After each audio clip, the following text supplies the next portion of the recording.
క్రీస్తునందు ప్రియ దేవుని సంఘమ, దేవుని బిడలారా, ఈ ఉదయకాల సమయంలో మన రక్షకుడు ప్రభు అయిన యేసుక్రీస్తు నామములో మీ అందరికీ నా హృదయపూర్వక వందనాలు తెలియజేస్తూ ఉన్నాను. దేవుడు మిమ్మలను, మీ కుటుంబాలను, మీ బిడ్డలను, మన సంఘాన్ని దీవించి తన కృపలో ఆశీర్వదించును గాక. ఆమేన్. మంచిది. ఈ యొక్క ఉదయకాల సమయంలో ఈరోజు దేవుని యొక్క వాక్యానికి ముందుగా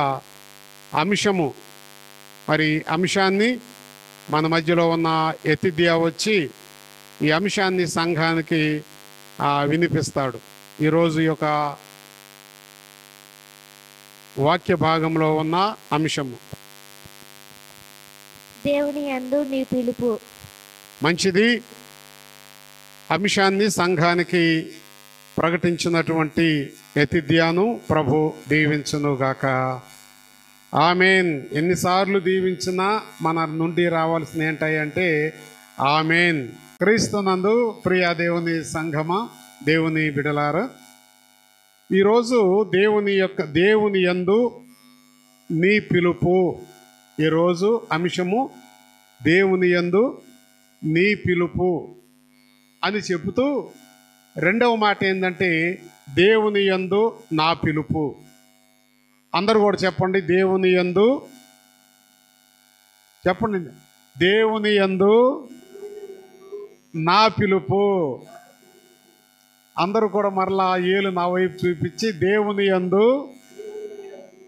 నా వైపు చూపించండి. మీ ఏలు నీ పిలుపు అని చెప్పండి. చెప్పండి అమ్మ, ఏళ్ళు లేవా, చేతులు లేవా? ఒక్కొరు 10 ఏళ్ళు ఉండయే. చెప్పండి, దేవుని యందు నీ పిలుపు నా వైపు చూపి చెప్పండి. మంచిది. ఎందుకంటే దేవుని ఎడల నా పిలుపు, మీ పిలుపు, ఆ పిలుపులో ఉన్నటువంటి యొక్క ఆశీర్వాదము, ఆ పిలుపుకు తగినటువంటి జీవితము, ఆ పిలుపులో నా యొక్క, నీ యొక్క, మన యొక్క పాత్ర ఏమై ఉన్నదో ఈరోజు ఈ వాక్యముల ద్వారా మనము చూస్తూ ఉన్నాము. అందుకని ఆ నిర్గమకాండములో ప్రియ దేవుని సంఘమా, దేవుడు చెప్పినవి చేస్తూ ఏమంటున్నాడు తెలుసా? దేవుడు చెప్పినవి చేస్తూ విధేయులగుటకు దేవుడు పిలుస్తున్నారన్నమాట. దేవుడు చెప్పినవి చేస్తూ, రెండవదిగా ఏమని తెలుసా? ఆ చేస్తూ ఉన్న పరిస్థితులు విశ్వాసంలో చేస్తూ రెండవదిగా విధేయులై ఉండాలి అన్నమాట. ఈ రెండు కూడా దేవుని చెప్పేయి మనం చేయాలి. ఆ చేసేటువంటి యొక్క ప్రతి దానికి నేను, మీరు, మనందరము కూడా ఏమై ఉండాలి? విధేయత ఉండాలి. పిలుపు అనేది చాలా విధేయతను చూపిస్తూ ఉంటుంది. మనము కూడా మన పిల్లలని పిలుస్తూ ఉంటాము. విధేయత కలిగిన పిల్లలేమో చక్కగా వాళ్ళు ఆన్సర్ ఇస్తారు. విధేయత లేని వాళ్ళేమో వినపడినట్టు నటిస్తారు. ఏంది పొద్దాకలిని సోది అంటూ ఉంటారు. అనకపోయినా వారి చూపులో ఆ అర్థం కనపడతా ఉంటుంది. ఒకటే సోది పెద్దోడయ్యే కొంది సోది ఎక్కువైపోతుందని అట్లా అర్థము వచ్చేటట్టు మనం అర్థం చేసుకోవాలి. వాళ్ళ చూపును బట్టి, ఆహా వాళ్ళ దృష్టిలో నేనేమై ఉన్నాను, సోదోడిని అని చెప్పేసి. ఇట్లా విధేయతలో, దేవుని యొక్క పిలుపులో ప్రియ దేవుని బిడ్డలారా విధేయత ఉండాలి. మనం ఎప్పుడు కూడా పిలుపు అనేది సహజంగా చాలా అవసరము. మనకేదైనా అవసరమైతే అవసరత ఎవరి దగ్గర ఉన్నదో వాళ్ళని పిలుస్తూ ఉంటాము. ఎందుకంటే మన అవసరత ఎవరి దగ్గర ఉన్నదో వాళ్ళనే పిలుస్తూ ఉంటాము. బైబిల్లో కూడా ప్రభు కూడా తన కుమారులు ఇద్దరిని కూడా పిలిచాడు. ఒక అబ్బాయిని పిలిచి ఏమన్నాడు తెలుసా? అబ్బాయి, నువ్వు చేనుకెళ్ళి పని చెయ్యి అన్నాడు. ఆ అబ్బాయి ఏం చేశాడు? సరే ప్రభు అన్నాడు. ప్రభు పిలిచిన పిలుపు అన్నమాట ఇది. రెండో వాడిని పిలిచి ఏమన్నాడు? నువ్వెళ్ళు కూడా పలానా పని చేయమన్నప్పుడు ఏమన్నాడు తెలుసమ్మా? అది నాకు కొంచెం పని ఉంది, వెళ్ళటం కుదరదు అన్నాడు. ఇద్దరు బిడ్డలను పిలిచాడు తండ్రి. కానీ ఒకడేమో వెళతాను అన్నాడు, వెళతాను అన్నవాడి మనసులో ఏముందమ్మా, ఈ సోదరుడు ముసలోడు అయ్యే కొంది ఒకటే పని నాకే చెబుతాడు, వాడికి చెప్పొచ్చు కదా అని వాడి మనసులోనేమో అటువంటి ద్వేష సంబంధమైనటువంటి ఆలోచన ఉన్నది. వాడి యొక్క పెదాల నుండి మాత్రము ఏమున్నది, మరి ప్రేమ సంబంధమైన నటన వెళతాను అన్నాడు. రెండో వాడేమో మరి నాకు కొంచెం పని ఉంది, నాకు కుదరదు అన్నాడు. కానీ తర్వాత వెళ్ళకపోతే, ఆ పని చేయకపోతే అయ్యో నా తండ్రి బాధపడతాడని. ఇక్కడ చూడండి, తండ్రికి ఒకడేమో ప్రేమ చూపించాడు, కానీ వాడిలో విధేయత లేదు. రెండో వాడేమో నా వల్ల కాదేమో అన్నాడు, కానీ వాడిలో తండ్రి యొక్క పిలుపుకి ఏమైనదో తెలుసా, విధేయత ఉన్నది. వెంటనే వెళతానన్నవాడేమో వెళ్ళలేదు, వెళ్ళను అన్నవాడేమో ఏం చేశాడమ్మా, వెళ్ళాడు. ఎప్పుడు కూడా మన జీవితాలలో వాక్యము అంటే అది దేవుని యొక్క పిలుపు. వాక్యము టీవీలో రావచ్చు, మీటింగుల దగ్గర సేవకులు చెప్పవచ్చు, సెల్ ఫోన్లో రావచ్చు. వాక్యాన్ని మనం చూసినప్పుడు దాని అర్థం ఏంటో తెలుసా, దేవుడు తన యొక్క మెల్లని స్వరముతో ఈ మాటల ద్వారా నన్ను పిలుస్తూ ఉన్నాడు, నాతో ఏం చేస్తూ ఉన్నాడు, ఆయన మాట్లాడుతూ ఉన్నాడని మనం గ్రహించాలి. కనుక దేవుడు చెప్పినవి చేస్తూ, ఆ చేస్తూ విశ్వాసముతో మనం ఏమై ఉండాలి తెలుసా, విధేయులైన ఉండాలి అని. అది దేవుని పిలుపు అని బైబిల్ చెబుతూ ఉన్నది. అదే నిర్గమకాండము 24వ అధ్యాయము 7వ వచనాన్ని మనము చదువుకుంటే, అతడు చూడండి, ఒక నిబంధన గ్రంథాన్ని తీసుకొని ప్రజలకు వినిపించగా, దేవుడు చెప్పినవి అన్నీ కూడా చేయొచ్చు, విధేయులమై ఉంటాము. దేవుడు చెప్పినవి చేస్తూ, కారణం ఏంటి తెలుసా, ఆ గ్రంథములో చెప్పబడిన మాటలు వాళ్ళకి ప్రకటించినప్పుడు ఆ పిలుపుకి వాళ్ళందరూ కూడా ఏమయ్యారు తెలుసా, విధేయులయ్యి దేవుడు చెప్పినవి అన్నీ కూడా మేము ఏం చేస్తాము, చేస్తాము. దేవుడు చెప్పినవి మేము తృణీకరించము. కారణం ఏంటి తెలుసా, ఈ గ్రంథములో నుండి ఏదైతే మాట్లాడుతూ ఉన్నదో ఆ మాట అనే పిలుపుకి ఇశ్రాయేలీలు ఏమయ్యారు తెలుసమ్మా, మేము విధేయులమవుతాము, మేము విధేయులమయ్యి ఆ పిలుపుకి మేము లోపడతాము. మనం పిలిచినప్పుడు ఎవరైనా పలకలేదనుకో, వెంటనే ఏమంటాం తెలుసా, ఎంత పొగరు అంటాము, ఎంత గర్వమో అంటాము, ఆ ఇంటోళ్ళందరికీ అంత గర్వమే అని అంటూ ఉంటాము. పిలిచిన వెంటనే పలికినప్పుడు వాళ్ళ ఎడల మనకొక ప్రేమ, అభిమానము, మమకారము పెరుగుతూ ఉంటుంది. కనుక దేవుడు కూడా, దేవుని యందు మన పిలుపు ఏదైనా తెలుసా, ప్రతిరోజు కూడా దేవుడు తన వాక్యము ద్వారా మనల్ని పిలుస్తూ ఉన్నాడు. ఆయన ఎందుకు పిలుస్తున్నాడంటే, దేవుని యొక్క సన్నిధిలో నీవు దేవుని బిడ్డగా ముద్రించబడిన తరువాత, నీవు దేవుని బిడ్డగా పిలువబడిన తరువాత, నీవు దేవుని రక్తముతో కడగబడిన తరువాత, ఆ దేవుని పిలుపులో నీ యొక్క పాత్ర ఏమి అనేది కూడా ఒకసారి మనం గ్రహించాలి. దేవుని యొక్క పిలుపులో నా పాత్ర ఏంటి, నా తండ్రి నన్ను పిలిస్తే ఆ పిలుపులో నా పాత్ర ఏదో నా తండ్రికి తెలుసు. అంతే కదండి. నేను పిలిచాను అనుకోండి, పలానా రామారావు గారు నేను పిలిచాను అనుకో, ఊరకు పిలవను. ఆ పిలుపులో ఏదో ఒక పని ఉంటుంది. పని లేకుండా ఎవరైనా పిలుస్తారమ్మా, పిలవను. కాబట్టి ప్రతి పిలుపులో కూడా ఒక ఏముంటుంది, నాకు ఒకరు ఫోన్ చేస్తారు ఇవాళ ఉదయాన్నే, అంటే నన్ను పిలిచారు, నేను అనుకున్నాను ఏదో చెప్పడానికి పిలిచారు, నాకు ఏదో పని ఇస్తున్నారు అని చెప్పి ఏంటమ్మా అన్నాను. మా పాపకు బాగలేదండి, మీ యొక్క సంఘంలో చెప్పి మీరు ప్రార్థన చేయండి మన సంఘంలో అని తెలియజేస్తుంది. ఫోన్ ద్వారా నన్ను పిలిచింది. ఆ పిలుపులో నేను ఏమి చేయాలో ఆమె నాతో ఏం చేసింది, చెప్పింది. అదే రీతిగా ఇశ్రాయేలీయులను జీవ గ్రంథము నుండి వాక్యము ద్వారా దేవుడు పిలిచాడు. ఆ పిలిచిన తరువాత ఆ పిలుపులో ఏమి చెయ్యాలో తెలియజేశాడు. అదే విధేయత. మీరు విధేయులై ఉండుడి.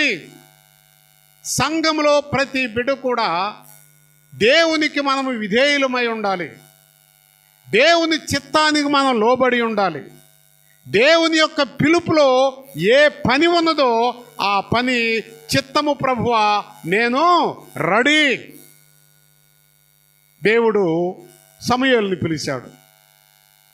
సమూయేలుని పిలిచినప్పుడు 3 సార్లు సమూయేలుకి ఆ పిలుపులో ఉన్న భావం ఏదో అర్థమైందండి? అర్థం కాల. ఎవరు పిలుస్తున్నారబ్బా? కలని ఒకసారి అనుకున్నాడు, ఊహను ఒకసారి అనుకున్నాడు. తర్వాత అది అనుకుంటూ ఏలీ దగ్గరికి వెళ్తున్నాడు. చిత్తము దైవజనుడా ఎందుకు పిలిచావు? పిలిచిందేమో ఒకరు, వెళ్ళిందేమో ఒక వ్యక్తి దగ్గరికి. కాబట్టి ఏలీ ఏం పని చెబుతాడో ఆయన పిలవలేదు. తరువాత దైవజనుడైన ఏలీ అన్నాడు 3వసారి, ఎవరైనా మరలా తన స్వరముతో నిన్ను పిలిస్తే ఏమన్నాడు? చిత్తము ప్రభువా నేను ఉన్నాను అనే మాట చెప్పు అన్నాడు సమూయేలుతో. అదే రీతిగా పడుకున్నాడు. మరలా దేవుని పిలుపు సమూయేలుకు వచ్చింది. కారణం ఏంటంటే దేవుని పిలుపులో సమూయేలు ఏమి చేయాలో ఒక పని ఉన్నది. వాక్యము ద్వారా నిన్ను నన్ను దేవుడు పిలిచినప్పుడు ఆయన వృధాగా పిలవడు. ఏదో ఒక నీ ఎడల దైవ చిత్తము, దేవుని పని ఏదో ఒకటి ఉంటుంది. మనందరికీ దేవుని పిలుపు కలిగిన వారమే. 86వ సంవత్సరంలో దేవుడు నన్ను పిలిచాడు దైవజనుడు దినకరన్ గారి ద్వారా. ఆ పిలుపులో ఏముందో తెలుసా? నా బ్రతుకు కాలమంతా కూడా ఈ బైబిల్ను మోస్తూ నా సువార్తను ప్రకటించు. పిలుపు మాత్రం ఒకేసారి పిలిచాడు. కానీ 38 సంవత్సరాల నుండి ఆ పిలుపులో ఉన్న పనిని నేను చేయటానికి దేవుడు నన్ను పిలిచాడు. దేవుడు ఎవరిని కూడా ఊరకు పిలవడమ్మా. దేవుని పిలుపులో వాక్యం ద్వారా నిర్లక్ష్య భావము, అవిధేయత నీలో నాలో మనలో ఉన్నట్లయితే తప్పకుండా అవిధేయులైనటువంటి వారికి తగినటువంటి మూల్యము ప్రభు నుండి కూడా వస్తుంది. ప్రభు దగ్గర ఒక ఆశీర్వాదమే కాదు, ప్రభు దగ్గర ఏముందండి? శాపాలు కూడా ఉంది. ప్రభు ప్రేమించేవాడే కాదు, ప్రభు ఏమై ఉన్నాడు? గద్దించువాడై ఉన్నాడు. ప్రభు ప్రియ దేవుని బిడ్డలారా, దీవించేవాడే కాదు, ప్రభు శపించేవాడై ఉన్నాడు. ఆయన దగ్గర శాపాలు దీవెనలు ఆయన పిలుపులో ఏమై ఉన్నవి? ఎమర్చబడి ఉన్నవి. ఆ దేవుని పిలుపుకు నీవు నేను విధేయులమై మనము గనక లోబడితే, లోబడిన వారికి ఆ పిలుపులో ఉన్న ఆశీర్వాదము ఆ కుటుంబానికి, ఆ బిడ్డలకు సమృద్ధిగా ఉంటుంది. ప్రియ దేవుని బిడ్డలారా, సమృద్ధిగా ఉంటుంది.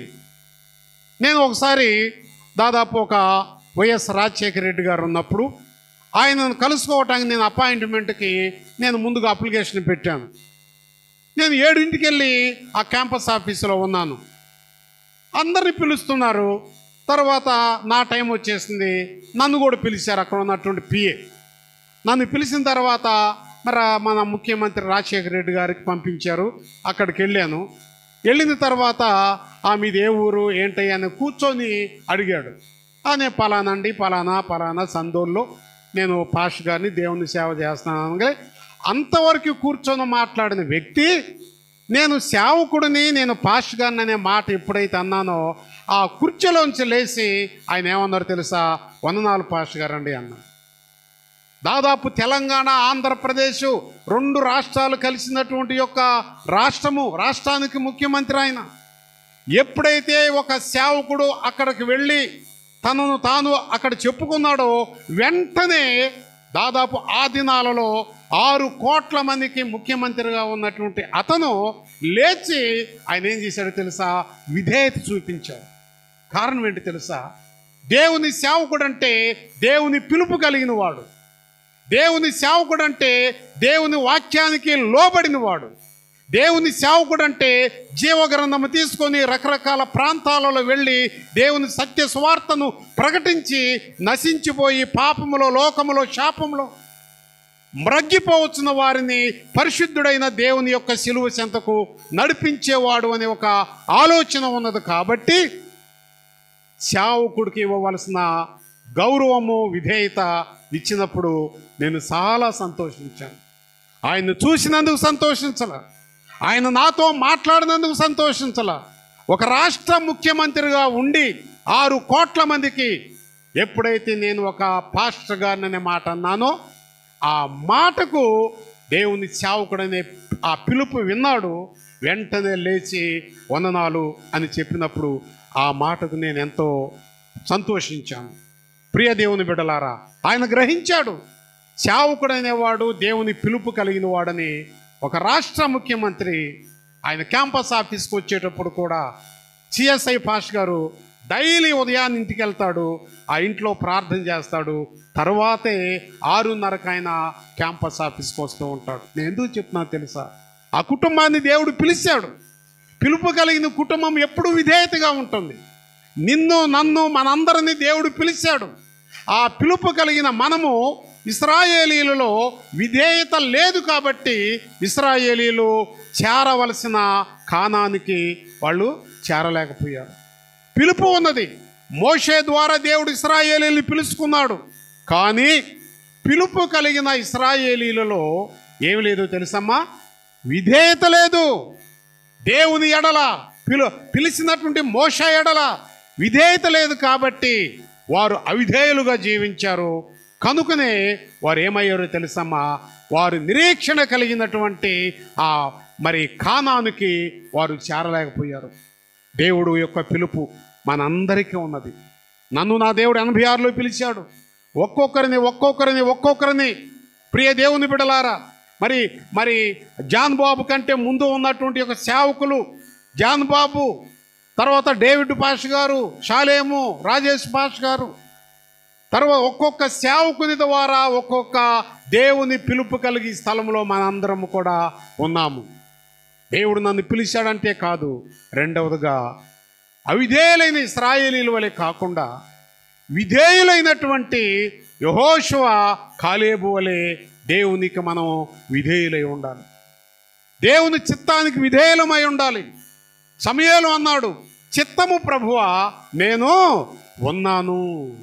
ఎక్కడ ఉన్నాడమ్మా ఆ మాట అన్నప్పుడు? సమూయేలు ఎక్కడ ఉన్నాడు? ఆయన దేవుని మందిరంలో ఉన్నాడు. చిత్తము ప్రభువా నేను ఉన్నాను. ఆ చిత్తం అనే మాట ఏంటో తెలుసా? నేను నీకు విధేయుడినై ఉన్నాను. అప్పుడు దేవుడు బైబిల్ గ్రంథం అంతటిలో కూడా ఆది కాండం నుండి ప్రకటన గ్రంథం వరకు కూడా చూస్తే సమూయేలుని ఆశీర్వదించినంతగా దేవుడు ఏ భక్తుడిని, ప్రవక్తను దేవుడు ఆశీర్వదించలేదు. సమూయేలుని ఒక రాజుగా ఆశీర్వదించాడు. సమూయేలుని ఒక ప్రవక్తగా ఆశీర్వదించాడు. సమూయేలుని ఒక సేవకుడుగా ఆశీర్వదించాడు. బైబిల్లో 3 పిలుపులు కలిగి 3 ఆశీర్వాదాలతో ఉన్న వ్యక్తి, ఏకైక వ్యక్తి ఎవరంటే భక్తుడైనటువంటి, రాజు అయినటువంటి, ప్రవక్త అయినటువంటి సమూయేలు. ప్రియ దేవుని బిడ్డల, అంతగా ఆశీర్వదించడానికి కారణం ఏంటి తెలుసా? దేవుని యొక్క పిలుపుకి విధేయుడై సమూయేలు ఆ పిలుపులో ఆయన ప్రవేశించాడు. నేనేమి చేయాలో నాకు చెప్పు ప్రభువా అన్నాడు. ప్రియ దేవుని సంఘమా, సర్వోన్నతుడైన సృష్టికర్త అయినటువంటి దేవుడు, ఆకాశము నా సింహాసనము, భూలోకము నా పాదపీఠం అన్న దేవుడు, అంత ఉన్నతుడైన దేవుడు ఇసుక రేణువు లాంటి నిన్ను నన్ను పిలిచాడు అంటే ఆయన పిలుపులో మన పని ఏదో ఉన్నది.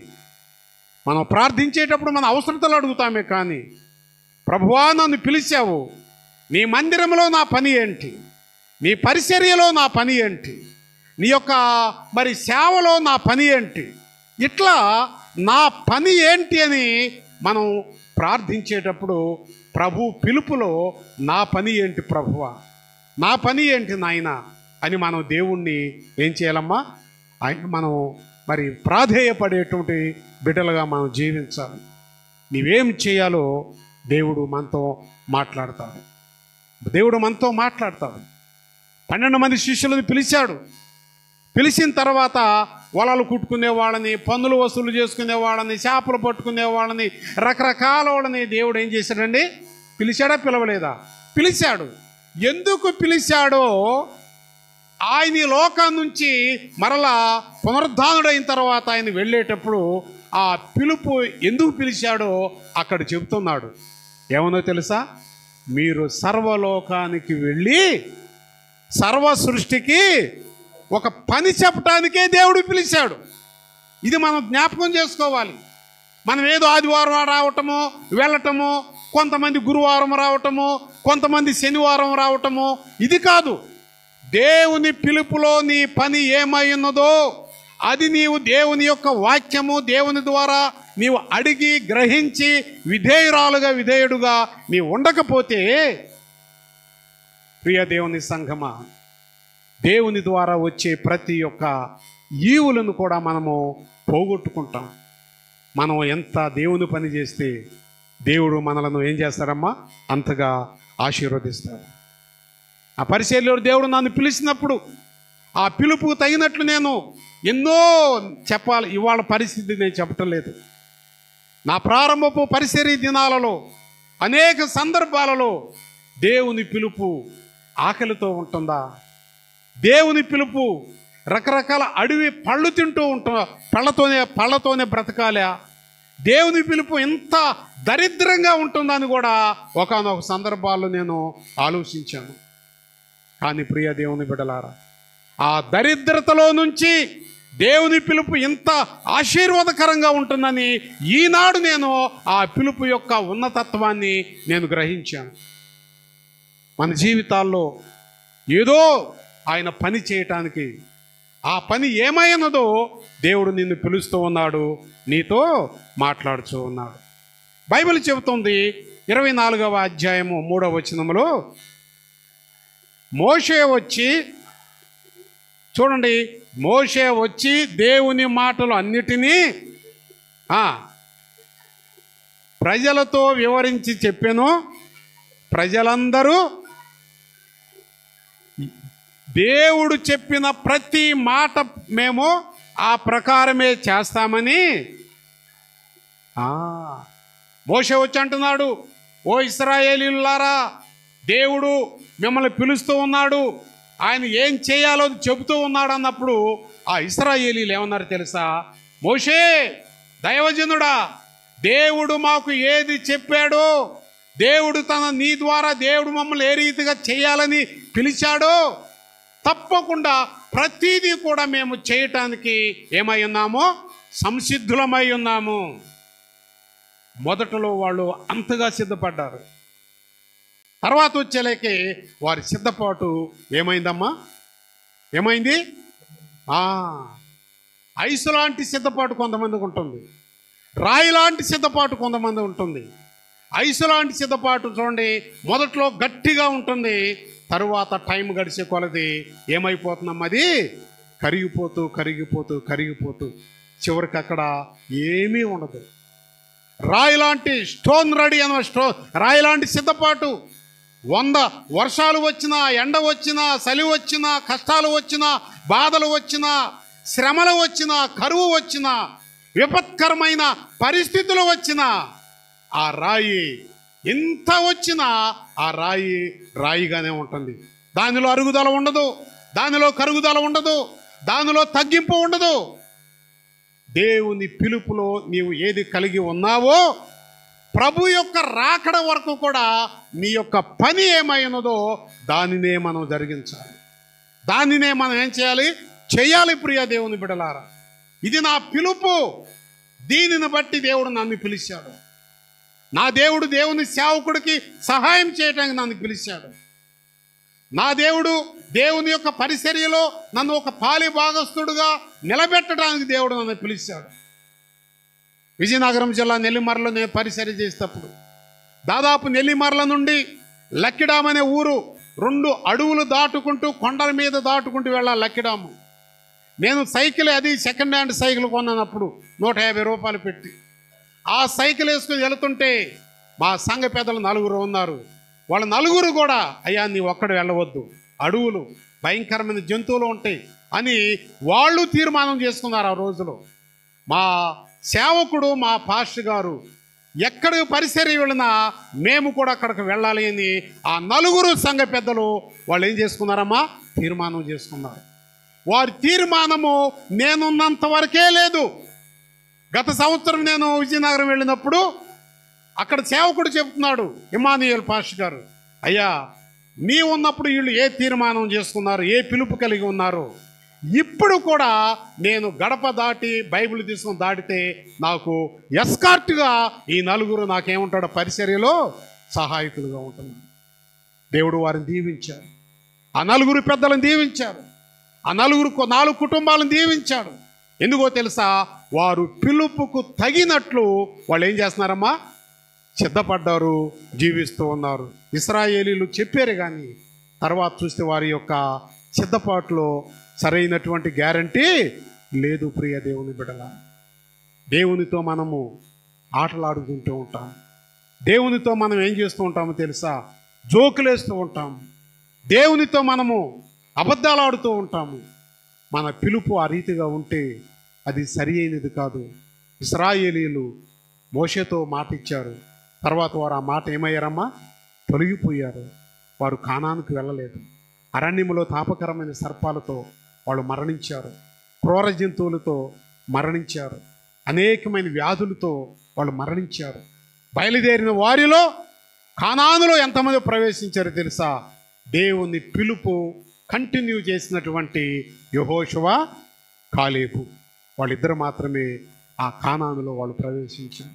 పరమ కానానులో ప్రవేశించడానికి నీవు నేను కూడా అటువంటి సిద్ధపాటుని, దేవునిలో మనం నిర్ణయం తీసుకున్న సిద్ధపాటు ఎంతవరకు ఉండాలో తెలుసమ్మా, మనము చచ్చు వరకు, ప్రభు వచ్చు వరకు ఆ నిర్ణయము మనం ఏం చేయాలి, కంటిన్యూ చేసుకోవాలి. అందుకని ఎఫెసు సంఘానికి అపోస్తలుడైన పౌలు ఈ మాట రాస్తూ అంటున్నాడు, 4వ అధ్యాయము 2వ వచనములు అంటాడు. 4వ అధ్యాయము 2వ వచనము, ఎఫెసీ పత్రిక 4వ అధ్యాయము 2వ వచనము.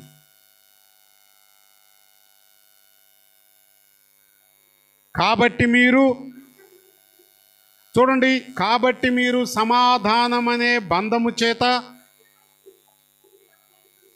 ఐక్యతను, పిలుపులో ఐక్యతను కాపాడుకుంటూ శ్రద్ధ, ఇంట్రెస్ట్ కలిగిన వారై ఆయమ ప్రేమతో ఒకరిని ఒకరు సహించేటువంటి యొక్క పిలుపు సహించుచు, ఇక్కడ అంటున్నాడు, మీరు పిలువబడిన పిలుపునకు ఏమంటున్నాడమ్మా, తగినట్లుగా దీర్ఘ శాంతము విధేయతతో కూడినటువంటి మంచి సాత్వికము వినయముతోనూ, మీరు పిలువబడిన పిలుపునకు, బర్నబాస్ని ఒక పిలుపుతో పిలిచాడు, రామారావు గారిని ఒక పిలుపుతో పిలిచాడు, సంసోను గారిని ఒక పిలుపుతో పిలిచాడు, రకరకాలుగా ఉన్న బిడ్డలను ఒక్కొక్కరిని ఒక్కొక్క పిలుపుతో దేవుడు పిలిచాడు. ఆ పిలుపులో గనక పిలువబడిన పిలుపుకి మనం ఏమై ఉండాలి, విధేయులమై ఉండాలి. నీ భార్య మాటని వినకపోవచ్చు, నీ బిడ్డల మాటని వినకపోవచ్చు, లేకపోతే ఒక దినం వస్తే సేవకుని మాట కూడా నీ వినకపోవచ్చు. దేవుని పిలుపుకు మనము ఏమై ఉండాలో తెలుసండి, లోబడి ఉండాలి. పిలువబడిన పిలుపుకు విధేయులై ఉండి, మనలను సర్వసృష్టికర్త అయిన దేవుడు నన్ను పిలిచాడు.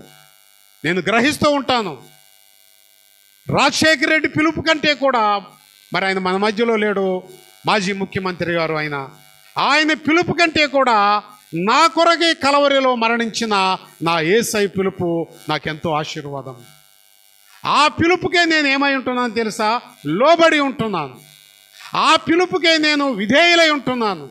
ఎన్ని బాధలు పరిచర్యలో వచ్చినా ఆ పిలుపులో ఉండి దేవుని పరిచర్యలో నేను కొనసాగుతూ ఉంటున్నాను.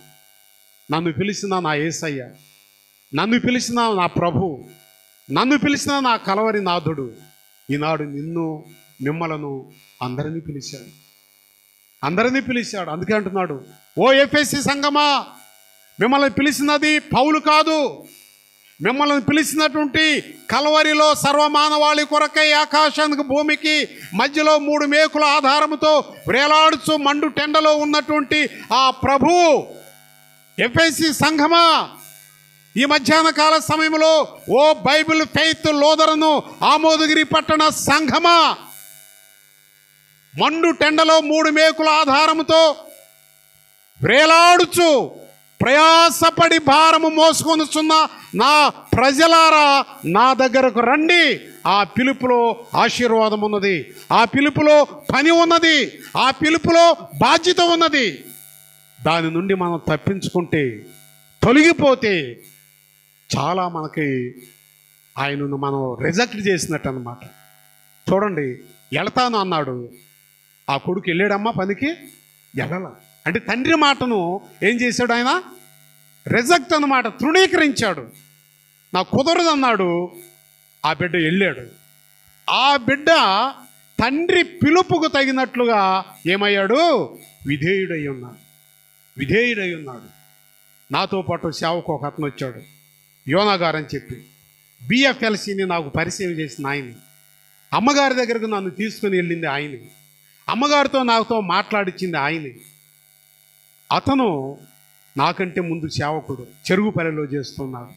బిఎఫ్ఎల్సిలో ప్రవేశించాడు, నన్ను కూడా తీసుకొని వెళ్ళాడు, దీంట్లో నన్ను జాయిన్ చేశాడు.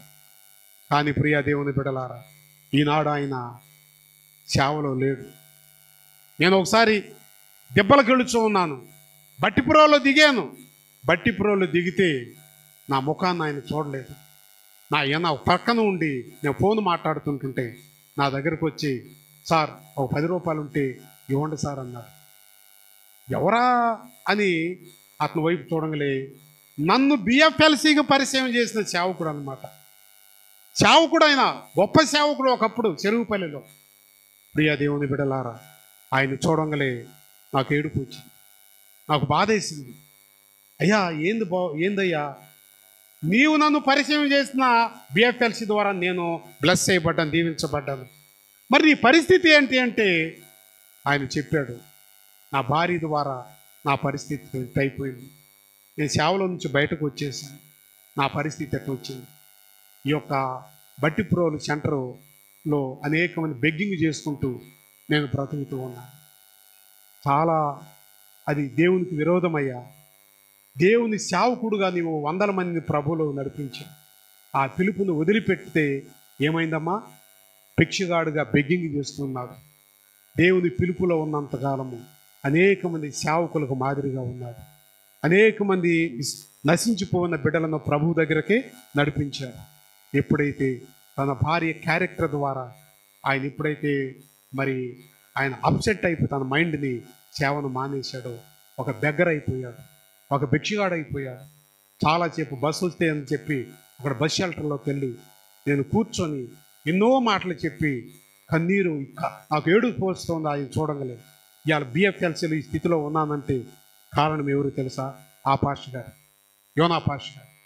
ఎంతో నాకు ఏడుపు వచ్చి బాధపడుతూ ఎన్నో మాటలు చెప్పి ప్రియ దేవుని బిడ్డ నాతో పాటు దెబ్బలకు తీసుకెళ్ళాను.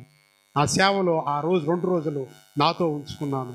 మరలా తిరిగి వస్తూ నాతో వస్తూ ఆయన బట్టిపురంలో దిగుతుంటే, నీవు మరలా సేవకుడుగా నీవు పరిచర్యలోకి వెళ్ళు, దేవుడు నిన్ను ఆశీర్వదిస్తాడు. ఆ సంఘం లేదయ్యా, లేకపోతే పర్వాలేదు, ఇక్కడ అడుక్కుంటున్నావు కదా, ఇదిగో వాళ్ళ దగ్గరికి వెళ్ళి ప్రభు నమ్ముకోయ్యా అని చెప్పు, దేవుడు నిన్ను ఆశీర్వదిస్తాడు. ప్రభు నమ్ముకోయ్యని ఆ బస్ షెల్టర్లో బట్టిపురంలో చెప్పు, దేవుడు మిమ్మల్ని ఆశీర్వదిస్తాడు అని అన్నప్పుడు ఆయన బెగ్గింగ్ ఆపేసేసాడు. కొన్ని పత్రికలు తీసుకున్నాడు ఆ రెబ్బా వాళ్ళ దగ్గర రేపల్లిలో. ఎక్కడైతే ఆయన అడుక్కున్నాడో, భిక్షమెత్తాడో అక్కడికి వెళ్ళి ఆశీర్వాదపు యొక్క మరి వ్యక్తిని ప్రజలకు పరిచయం చేయటం స్టార్ట్ చేశాడు. అంటే పత్రికలు ఇస్తున్నాడు. ఆ పత్రికలో వాక్యం ఉన్నది. ఆ వాక్యం ఎవరంటే ప్రభు అయినటువంటి యేసయ్య. చూడండి, యేసయ్యను పరిచయం చేస్తున్నాడు అందరికి కూడా. ఒక ఆయన వచ్చేసాడు, బ్యాంక్ మేనేజర్ కుమార్ అని. ఆయన వచ్చి, అయ్యా ఏంది పని, నువ్వు సేవకుడు అంటే, అవునయ్యా పత్రికలు పంచుతున్నాను. బ్యాంక్ మేనేజర్ బట్టిప్రోలు అయినా జేసీ గారి కంటే ముందు ఆయన నువ్వేం వద్దయ్యా, పత్రికలు పంచు, మరి మాకు చర్చికి వెళ్ళటానికి కుదరట్లేదు. ఆయన కారులో వెళుతూ కారు ఆపి టీ తాగుతుంటే ఆయనకి ఇచ్చాడు పత్రిక. ఆయన అన్నాడు, ప్రతి ఆదివారము మా ఇంట్లోకి వచ్చి కంచేపు ప్రార్థన, ఓ పాట పాడి వాక్యం చెప్పి ప్రార్థన చేసిపోయా అన్నాడు. ప్రియ దేవుని బిడ్డలారా, ఆ ఇంటిలో దేవుడు అతనికి ఏం చేశాడో తెలుసమ్మా? స్థలం ఇచ్చాడు. స్థలం ఇవ్వటమే కాదు, ఆ బ్యాంక్ మేనేజర్కి వచ్చేటువంటి యొక్క జీతంలో ప్రతి నెల 7,000 రూపాయలు అతనికి ఆఫరింగ్ ఇచ్చాడు. జీతము అంటే కానుక. ఇదంతా నేను ఎందుకు చెప్తున్నానో తెలుసా? ఒకప్పుడు దేవుని సేవకుడు పిలుపుని తృణీకరించాడు, భిక్షగాడైపోయాడు. మరలా దేవుని సేవకుడు ద్వారా ప్రభువులో పరిచర్యలో ఉన్నాడు. దేవుడు గొప్ప ఆశీర్వాదం దేవుడిచ్చాడు.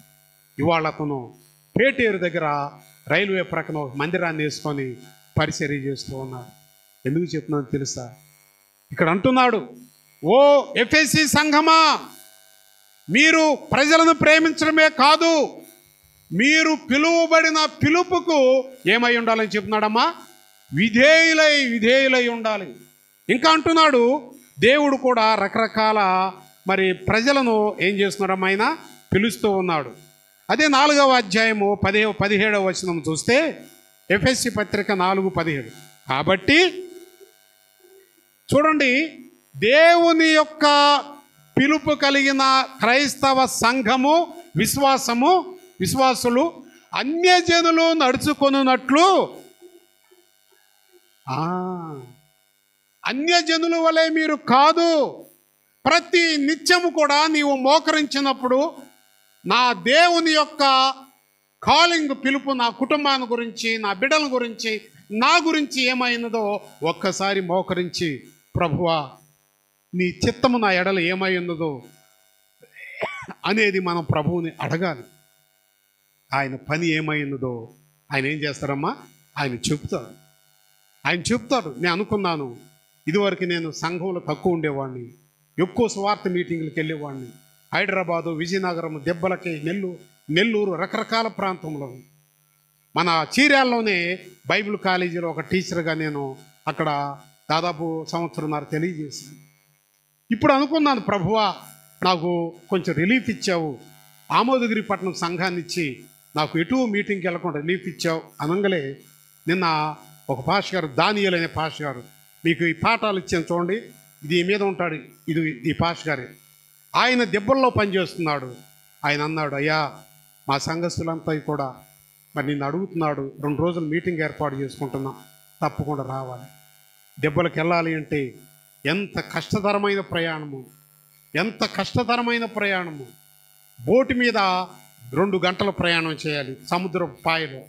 అక్కడ నుంచి ఆ దాదాపు ఒక సౌటు పర మీద 3 కిలోమీటర్లు నడవాలి గవ్వల మధ్య. కష్టతరమైన ప్రయాణం. ఎన్నోసార్లు సువార్త అక్కడ నేను వెళ్ళాను. నాకు రిలీఫ్ ఇచ్చావు ప్రభు అనుకున్నాను. కానీ దేవుని పిలుపు కలిగిన వారికి రిలీఫ్ అనేది ఎప్పుడు కూడా ఉంటుందమ్మా? ఉండదు. జాన్ డేవిడ్ గారు సేవ చేసేటప్పుడు ఆయన లాస్ట్ దినాలలో ఆయనను అమెరికాలో ఉన్న ఒక వ్యక్తి ఫోన్ చేసి, అయ్యా నీ వచ్చి మా కుటుంబానికి ప్రార్థించే అన్నాడు. మంచం నుంచి లేచే పరిస్థితి కాదు. 100,000 మందిని ప్రభువులో నడిపించాడు. ఎన్నో అనాథులకి ఆహారం పెట్టాడు. ఎంతోమందికి ఎడ్యుకేషన్ ఇచ్చాడు. 1వ తరగతి నుంచి పీజీ వరకు ఆయన యొక్క ఏఎంజీలో స్టడీ ఉందన్నమాట. మంచంలో ఉన్నప్పుడు అమెరికా నుంచి ఒక ఆయన ఫోన్ చేశాడు, అయ్యా నేను ఫోన్లో ప్రార్థన చేస్తున్నా, మంచంలో ఉన్నాను, నేను రాలేను అంటే, లేదు నా ఇంటిలో నీ పాదం పెట్టాలి, నా ఇంటిలో నీ స్వరం వినపడాలి. ఏం చేయాలో అర్థం కాలేదు. వెంటనే ఆయన మరి ఫ్లైట్కి బుక్ చేసుకున్నాడు. ఆ బెడ్రూమ్ మీద నుంచే, పడక మీద నుంచే వెళ్ళాడు, అమెరికా వెళ్ళిపోయాడు. ఆ కుటుంబానికి ప్రార్థన చేశాడు. చేసిన తర్వాత ఆయన అన్నాడు, మీరు మరణావస్థలో ఉన్నారు కాబట్టి ఏ పిలుపు దేవుడు మిమ్మల్ని పిలిచాడో ఆ బాధ్యత మీ యొక్క తదనంతరము అది మేము చూస్తామని చెప్పేసి, చూడండి దేవుడు ఎక్కడ నడిపించాడో ఆ మాట కోసం. దేవుడు తన పనిని, నీవు ఆగిపోయినా తన పని మాత్రం ఆగిపోతుందమ్మా? ఆగిపోదు. ఈనాటి వరకు కూడా జాన్ డేవిడ్ గారు ఏఎంజీ సంస్థ ఈనాటి అనాథులకు, వృద్ధులకు నిరుపేదలకు, సేవకులకు ఆ పరిచర్య చేస్తూ ఉన్నది. కారణం ఏంటి తెలుసా? ఎల్లలేని పరిస్థితిలో కూడా దేవుని పిలుపులో ఉన్న వ్యక్తి కాబట్టి బెడ్ రెస్ట్లో ఉండి అమెరికా వెళ్ళిపోయాడు. తన బాధ్యతను అతను తీసుకున్నాడు.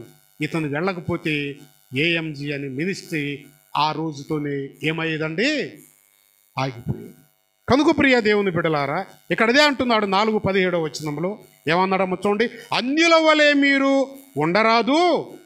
దేవుని పిలుపు కలిగిన మనము అన్యుల వలె ఉండకూడదు. వాళ్ళు పూటకొక మాట, గంటకొక మాట మాట్లాడుతూ ఉంటారు. నా సిద్ధపాటు ఏమైనదో ఆ రీతిగా మనం జీవించాలి. చివరిగా మనం చూస్తే ప్రియ దేవుని సంగమా, దేవుని బిడలారా, ఈ స్వార్థ పాఠ్యభాగంలో దానికి ముందుగా ఎఫెసీ పత్రికలో కూడా 4:13 వచనంలో ఏమంటాడు చూడండి. దేవుడు 5 రకాలుగా మనుషుల్ని పిలిచాడు. 4:13 వచనం. క్రీస్తు శరీరము క్షేమాభివృద్ధి చెందుటకును పరిచర్య ధర్మము క్రీస్తు పిలుపు ద్వారా జరగటానికి. చూడండి ఇక్కడ అంటున్నాడు, కొందరిని అపోస్తులుగాను, కొందరిని ప్రవక్తలుగాను, కొందరిని ఏంటమ్మా స్వార్థికులుగాను, కొందరిని కాపరులుగాను, కొందరిని ఉపదేశకులుగాను. దీన్నే ఈ వచనాన్ని బట్టి ఏమంటారు తెలుసా? 5-fold మినిస్ట్రీ అంటారు. 5-fold ministry. ఇక్కడ చూడండి, 5 రకాలైన పిలుపులు ఇక్కడ ఎఫెసీ సంఘానికి పౌలు తెలియజేస్తున్నాడు. ఒక్కొక్కరిని ఒక్కొక్క పిలుపుతో దేవుడు పిలుస్తూ ఉంటాడు. సంఘములో నీ పిలుపు ఏమైనదో, నిన్ను ఊరక ఉండి ఆదివారం వచ్చి కూర్చొని వెళ్ళటానికి దేవుడు నీ కోసం ప్రాణం పెట్టల, నీ కోసం రక్తము కార్చల. నీ ఎడల దేవుని పని ఏదో ఉన్నది. ఆ పని నీవు చేయకపోవటం ద్వారానే మన కుటుంబాలు ఆర్థికంగా ఏమైపోతుంది తెలుసా? బాధపడుతూ ఉన్నది. ఆ దేవుని పని ఏదో మనము తెలుసుకోకుండా మనము జీవిస్తున్నాము కాబట్టి మనము ఆర్థికంగా మన కుటుంబాలు అప్పుల పాలవుతూ ఉన్నవి. అందుకే దేవుని పిలుపులో నన్ను ఎందుకు పిలిచాడు? కొంతమందిని పరిచారకులుగా పిలుస్తాడు, కొంతమందిని సేవలో పిలుస్తాడు, కొంతమందిని ప్రవక్తలుగా పిలుస్తాడు. ఈనాడు మందిరంలో కూడా అంతే ప్రియ దేవుని బిడలారా, సేవకుడికి సహాయం చేసేవారుగా పిలుస్తాడు. ఆ పిలుపు వచ్చిన తర్వాత కొంతకాలం నాతో ఉండి, అయ్యా నా వల్ల కాదు, నా ఇంట్లో వాళ్ళు ఒప్పుకోవట్లేదు అంటే అది మన కుటుంబానికి లాభము కాదు, అది నష్టమే. ఎందుకో తెలుసా? దేవుని యొక్క పిలుపు, ఆయన పిలుపులో ఆశీర్వాదం ఉన్నది, ఆయన పిలుపులో స్వస్థత ఉన్నది, ఆయన పిలుపులో సమృద్ధి ఉన్నది, ఆయన పిలుపులో దీవెన ఉన్నది. ఆయన పిలుపులో అనేక మందికి రాత్రి తెలియజేసినట్టు సజీవముతో కూడిన వాక్యము ద్వారా మనలను జ్యోతుల వలె వెలిగించి అనేక మందిని వెలిగించేటువంటి యొక్క మరి బిడ్డలుగా ఆయన పిలుపులో వెలుగు ఉన్నదన్నమాట. ఎవరికి వాళ్ళే మనం పరిశీలన చేసుకోవాలి. దేవుడు నన్ను ఎందుకు పిలిచాడు?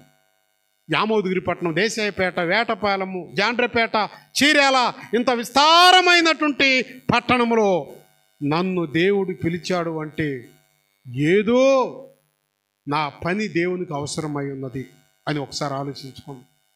మందిరంలో నీ పిలుపు ఏమైనదో ఒకసారి జ్ఞాపకం చేసుకో. సేవలో నీ పిలుపు ఏమైనదో ఒకసారి జ్ఞాపకం చేసుకో. పరిచర్యలో నీ పిలుపు ఏమైనదో ఒకసారి జ్ఞాపకం చేసుకో.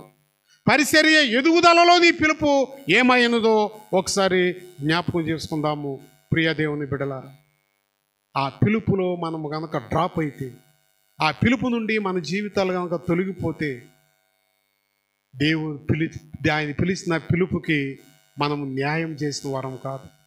ఆశ గారి పిలుపుని తృణీకరించవచ్చు, సంఘ పెద్దల పిలుపుని తృణీకరించవచ్చు, స్త్రీల సమాజంలో ఎవరైనా ఒక మాట చెప్తే మా వల్ల కాదమ్మా అనొచ్చు. దేవుని యొక్క పిలుపులో నీ పాత్ర, నా పాత్ర, మన పాత్ర ఏమైనది? అందుకే అంటాడు ఎఫెసీ సంఘానికి, మీరు పిలువబడిన పిలుపుకి ఏమైనాడమ్మా? విధేయులయ్యుండుడి. చివరగా సువార్త పాఠ్య భాగంలో ఏమంటాడు తెలుసా? అక్కడ మరి అందరూ కూడా ప్రభు పిలవకుండానే ప్రభు దగ్గరికి ఎంతమంది వచ్చారమ్మా? అక్కడికి ఎంతమంది వచ్చారు? ఇందాక చదువుతుంటే మన వేణమ్మ చదివితే విన్నారు కదా, 5,000 మంది. అంతేనా? అది 5,000 మంది పురుషులే. ఇంకా వాళ్ళతో పాటు వాళ్ళ భార్యలు 5,000 మంది వచ్చి ఉంటారు. ఇద్దరిద్దరు పిల్లలు వేస్తున్న ఆ దినాలలో ఇద్దరు కదా ఆస్తి. ఆ కుటుంబానికి ఆస్తి ఏది అంటే పిల్లలే, అంతే కదమ్మా, పిల్లలే. ఇప్పుడైతే గవర్నమెంటే ఒక స్లోగన్ ఇస్తూ ఉంటుంది, ఒక్కరు లేక ఇద్దరు అని 5 సంవత్సరాల క్రితం. ఇప్పుడైతే ఒక్కరేమో ముద్దంట, ఇద్దరేమో అది వద్దంట. ఒక్కరేమో ముద్దు, ఇద్దరేమో వద్దు. కానీ ఆ దినాలలో మా తాత ఉన్నాడు, ఆయనకి 2 భార్యలు, 24 మంది సంతానం. ఇవాళ సగం పల్లె ఎవరంటే ఆయన సంతానమే. ఆనాడంతే, కటింగ్ లేవు, ఆపరేషన్లు, కంఠమే. స్త్రీకి ఓపికొన్నంత వరకే కంఠమే. సరే, 2 అనుకో. ఆ 5,000 మందికి ఇద్దరిద్దరు పిల్లలు వేసుకుంటే ఎంతమంది అమ్మవాళ్ళు? 10,000 మంది. 10,000 మంది పిల్లలు, 10,000 మంది, 5,000 మంది పురుషులు, 5,000 మంది స్త్రీలు. ముసలా ముత్తుకోళ్ళు వేసుకోండి, ఇంకా మామలో, అత్తలో, తండ్రులో, తల్లులు, వాళ్ళకి 5,000 వేసుకో. 25,000 మంది దేవుడు పిలవకుండానే ఆయన వెళ్ళినటువంటి అరణ్యస్థ దగ్గరకు వచ్చాడు. వాళ్ళు ఎవరో తెలుసమ్మా? దేవుడు పిలవకుండా వెళ్ళిన వాళ్ళు. కానీ మనమెవరమో తెలుసా? దేవుని పిలుపు కలిగి వచ్చిన వారు మనం. ఈ రెండింటికి మనం వేరియేషన్ చూడండి. ఈ స్థలంలో, ఈ మందిరంలో మనందరము ఎవరమంటే దేవుని పిలుపు కలిగి వచ్చిన వారము. ఆ 25,000 మంది ఎవరంటే దేవుని పిలుపు లేకుండా వచ్చినవారు. కానీ పిలుపు లేని వారి యొక్క అవసరత చూశాడు దేవుడు. అయ్యా, వీళ్ళందరూ ఆకలితో ఉన్నారట్టుకుంది, వీళ్ళకి ఆహారం పెట్టాలి. పిలుపు లేని వారి ఎడల అంత ప్రేమ కలిగిన దేవుడు నన్ను పిలిచిన మన ఎడల ఇంకా ఆ దేవుని ప్రేమ ఎంత గొప్పగా ఉంటుందో. ప్రియ దేవుని బిడ్డలారా, అయ్యా పిలుపు, వాళ్ళకి ఏదైనా పెట్టయ్యా. ఏముంది ప్రభువా, ఎక్కడుంది నాయన, టిఫిన్ లాగా చేసిన ఎన్ని వేల రొట్టెలు, లక్షలు కావాలి అని అన్నప్పుడు వెంటనే ఒక అడ్రస్ వచ్చేసింది. ఒక అబ్బాయి దగ్గర ఎన్నుండి అమ్మ? 5 రొట్టెలు 2 చేపలు. ఆ రొట్టెలు ఏ రొట్టెలు? గోధుమ రొట్టెలు కాదు, పైద రొట్టెలు కాదు, లేకపోతే ఇంకా మైదా రొట్టెలు కాదు. ఇక్కడ అంటాడు యవలతో కూడినటువంటి రొట్టెలు అవి. బైబిల్లో మనం యవలు అంటే ఏంటి తెలుసమ్మా? బార్లీ గింజలు. యవలు అంటే ఏంటి? బార్లీ పంట. ఆనాడు ఇజ్రాయేలు దేశంలో, ఈనాడు కూడా వాళ్ళకి ఎక్కువ పంట ఏంటంటే బార్లీ పంటే. బార్లీ అంటే, యవలు అంటే బార్లీ గింజలు. ఆ బార్లీ గింజలతో చేసినటువంటి రొట్టెలు 5తో వచ్చాడు ఆ కుర్రవాడు. అది దేవుని యొక్క చిత్తమే. వెంటనే అవి తీసుకున్నాడు, దేవునికి కృతజ్ఞతగా తెలియజేశాడు, పంచమన్నాడు. 5 రొట్టెలు 2 చేపలు తీసుకొని దేవునికి అప్పగించాడు. నేను చాలాసార్లు చెప్తాను, సంఘంలో ఉన్న స్త్రీలకి, మీ ఇంటిలో ఆహారం వండిన తర్వాత భర్తలు ప్రార్థన చేసుకోరు, కొంతమంది బిడ్డలు కూడా ప్రార్థన చేసుకోరమ్మా. ఆ ఆహారం పాత్ర, ఆ కూర పాత్రను దగ్గర పెట్టుకొని ప్రతి స్త్రీ కూడా మీరు ప్రార్థించేవారు కాబట్టి ఆ ఆహారం కొరకు ప్రార్థించండి. ఆహారము దేవుని కృతజ్ఞతగా చెల్లించండి. ఆ కుండలో కొదువు ఉండదు, ఆ కూర అనేది కొదువు ఉండదు. యేసయ్య చేతిలోకి ఆ రొట్టెలు వచ్చేలేకే 25,000 మంది ఆకలిని తీర్చే మరి సంపద ఆ స్థలంలోకి వచ్చింది. కారణం ఏంటి తెలుసా? దేవుని చేతిలో రొట్టెలు తండ్రికి, యేసయ్య తండ్రికి కృతజ్ఞత చెల్లించాడు. ఒక దేవుని పిలుపు కలిగిన స్త్రీగా నీవు కూడా నీ ఇంట్లో పాత్రల గురించి ప్రార్థించి, నీ పాత్రల గురించి ప్రార్థించి, దేవుడు కొదువు లేని, ఇక్కడ చూడండి 5 రొట్టెలు 2 చేపలు వడ్డించి అందరూ కూడా తేపునంతగా వడ్డించి చేపల కూర కూడా తిన్న తర్వాత ఇంకనూ ఎన్ని మిగిలినాయేమో అక్కడ? 12 గంపలు. ఇప్పుడు గంపలు కాదు, ఇప్పుడు ఇంత చట్టి కూడా మనం మోయలేకపోతున్నాము. రాబోట్లు వస్తాయి అంట రాబో దినాల్లో. మనకు వచ్చేలేక మనం ఉండవు. నా మనవ సంతానానికి వచ్చిదేమో అప్పుడు ఇండియాలోకి వచ్చేలేకే.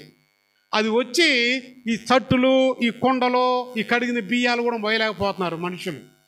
కాబట్టి ఈ పని, ఈ చెర నాకు ఎప్పుడు తగ్గిద్దో, అబ్బో నాకెంది ఈ పని. అమ్మా, 2 గిద్దలు బియ్యం కడిగి ఆ నోరు వాయలేని కుక్కర్లో పెడతానికి చెర అంట. మీరే స్త్రీలు అమ్మా అన్నీ కలిపి ఇంత చింతపండు వేసి ఆ కూర పెడుతున్నారు. ఎట్టుండా మరి నమలకుండా మింగటమే మా పురుషుల యొక్క లక్షణం. తింటున్నాం, అది ఎంతో శరంట. బట్టలు ఉతికే పని లేదు, అవి కూడా నోరు వాయలైనటువంటి మిషన్లో వచ్చేసింది. ఎక్కడ మురికి అక్కడే ఉంటుంది. కాలర్ దగ్గర మురికి కాలర్ దగ్గరే, చేతుల దగ్గర. అందుకే మా ఇంట్లో మిషన్ ఉండా నా బట్టలు మాత్రం ఇప్పుడు కూడా స్టిల్ కూడా నేనే ఉతుక్కుంటూ ఉంటాను. అది నాకేం శ్రమ కాదు. యేసయ్య చేతిలోకి మన యొక్క చిత్తము, పిలుపు వెళ్ళినప్పుడు ఆ పిలుపులో ఉన్న ఆశీర్వాదంతో దేవుడు 25,000 మందికి పెట్టిన తర్వాత 25,000 మందికి అన్నం పెట్టేలేకే ఎంత అలిసిపోతారమ్మా 12 మంది, అవునా కదా? 200 మంది కొట్టించేలేకే ఒక్కొక్క బంతిలో 5-6 అలిసిపోతూ ఉంటారు పిల్లలు, కుర్రోళ్ళు. కాబట్టి అంతమందికి అలిసిపోయి దేవుడు చిత్తములో ఉన్న పని చేసినప్పుడు ఆ 12 గంపలు ఆ పని చేసినటువంటి శిష్యులకు ఇచ్చాడమ్మాయన ఇవ్వాల. ఎవరికి ఇచ్చుంటాడు? బైబిల్లో చెప్పలేదు, కానీ నా యొక్క దేవుడిచ్చిన జ్ఞానంతో చెప్తున్నాను. ఎవరైతే 5 రొట్టెలు అక్కడ ప్రభు చేతులకు అప్పగించాడో, అంతే కదమ్మా, ఇవ్వుడి మీకు ఇవ్వబడును, ఇవ్వుడి మీకు ఇవ్వబడును. వెంటనే 12 మంది శిష్యుల తలల మీద 12 గంపలు పెట్టి ఆ అబ్బాయితో వెళ్ళి వాళ్ళ ఇంటి దగ్గర ఇవ్వండి అన్న. దేవుని చిత్తము ఆ బిడ్డకు 25,000 మంది ఆకలి తీర్చింది. 5 రొట్టెలకు బదులుగా 12 గంపలు ఆ ఇంటికి వెళ్తుంటే, అయ్యో మన బిడ్డ ఎంత అదృష్టవంతుడు, చిన్న బిడ్డ ప్రభు మీద ఆధారపడ్డాడు, ఎంత సంపద వచ్చింది అని ఆ కుటుంబము, ఆ గ్రామస్తులు ఆ పిలుపులో ఉన్న ఆశీర్వాదాన్ని బట్టి ఎంతగానో సంతోషించారు, ఎంతగానో ఆనందించారు. మనము కూడా ఆ ప్రభు యొక్క కృప దగ్గరికి వెళదామని ఆ గ్రామం అంతా కూడా, ఒక చిన్న బిడ్డ పిలుపును బట్టి గ్రామం అంతా కూడా ప్రభు దగ్గరకు వచ్చింది. ఈ యొక్క మధ్యాహ్న కాల సమయంలో ప్రియ దేవుని సంఘమా, దేవుని బిడ్డలారా, దేవుని యొక్క ఈరోజు మన అంశం కూడా అదే, దేవుని యందు నీ పిలుపు, నా పిలుపు. ఇది 3 మాటలుగా ఉండవచ్చే, కానీ దానిలో ఉన్న ఆశీర్వాదము చాలా గొప్పది. ఆ పిలుపులో ఎన్నెన్ని ఉండయో ఇందాక వాక్య ధ్యానంలో మీకు తెలియజేసాను. కనుక ఒక్కసారి ప్రతి ఒక్కరు కూడా నా పాత్ర ఏంటి దేవుని యొక్క పిలుపులో, నా పని ఏంటి, నా పనిని నేను నా ప్రభు వచ్చినంత వరకు, నేను చచ్చినంత వరకు దీనిలో నుండి నేను తొలగి పోను. అది నాకు ఆశీర్వాదము. ఇశ్రాయేలులు సరే అన్నారు, తర్వాత వాళ్ళు తొలగిపోయారు, కానానులో ప్రవేశించలేకపోయారు. నా ప్రియ దేవుని బిడలారా, దేవుని సంఘమ, స్త్రీలారా, పురుషులారా, మీ అందరికీ దేవుని యొక్క పాదదాసుడుగా నేను చెబుతూ ఉన్నాను. ప్రతి ఒక్కరూ కూడా ఈ రాత్రి నుంచి మీ నూతనమైన ప్రార్థన ప్రారంభించండి. ప్రభువా, నన్ను పిలుచుకున్నావు, ఎన్నికలేని నన్ను, దానిలో ఉన్న నీ పని ఏమైనదో నాకు చెప్పు నాయనా. ఆ పని చేయకే నా కుటుంబంలో ఆర్థిక ఇబ్బందులు, అప్పులతో ఉంటున్నాము, వ్యాధులతో ఉంటున్నాము, కుటుంబంలో సమాధానం లేకుండా ఉంటున్నా.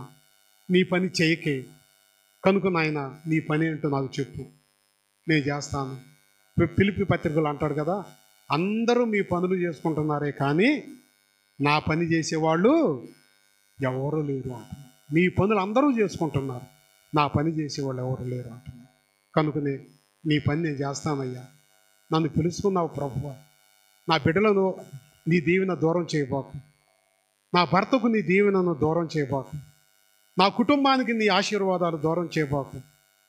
దేవా, నీ పిలుపుకు నేను లోబడతాను, నీ పని నేను చేస్తాను, నీ చిత్తంలో నేను ఉంటాను, నీ ఆశీర్వాదము నా నుండి దూరం చేయబాకు ప్రభు అని ఆ ప్రభు పాదాల దగ్గర ప్రతి ఒక్కరూ కూడా ప్రార్థన చేయండి. నీ దేవుని పిలుపు ఏమైనదో దేవుడు నీకు వాక్యం ద్వారా తెలియజేస్తాడు.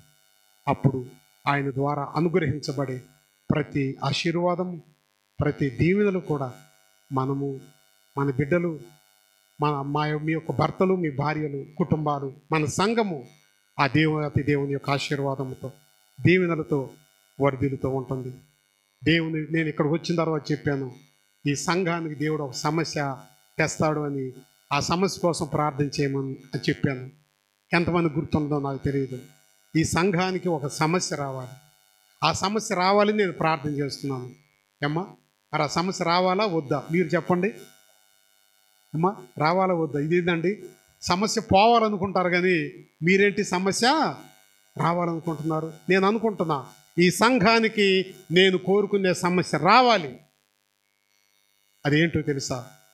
అది దేవుని పిలుపులో ఉన్నటువంటి చిత్తం అన్నమాట. ఏంటంటే, ప్రభువా, ఈ ఆలయం పట్టట్లేదు, బయట ఉన్నటువంటి ఆ రేకుల షెడ్డు కూడా పట్టట్లేదు, ఈ ప్రక్కన ఇదంతా కూడా మరి నూతన ఆత్మలతో పట్టట్లేదు, మరి మాకు ఏం చేయాలి ప్రభువా అని అందరూ కూడా ప్రార్థించేటువంటి యొక్క సమస్య ఈ సంఘానికి రావాలి.